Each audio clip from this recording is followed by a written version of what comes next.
Exercise 12.2 fourth sum, very important 3 mark question. Solution பார்க்கலாம். 3 subdivision இருக்கு. First subdivision, P of A union B equal to P of A plus P of B minus P of A intersection B னு formula தெரியும் இல்லையா, அதில் substitute பண்ணுறீங்க, addition formula substitute பண்ணுறீங்க.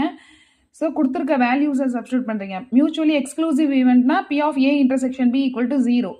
So P of A equal to 0.5, P of B 0.3ன்னு கொடுத்துருக்காங்க, அதெல்லாம் substitute பண்ணுறீங்க. So P of A union B equal to 0.8 கிடைக்குது.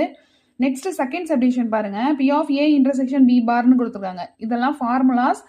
ஸோ ஈஸியாக ஞாபகம் வச்சுக்கிறதுக்கு எதில் பார் கொடுக்கலையோ, எதில் மேலே கோடு இல்லையோ அதை நீங்கள் ஃபஸ்ட் எழுதிக்கோங்க. P of A minus P of A intersection B ஞாபகம் வச்சுக்கலாம்.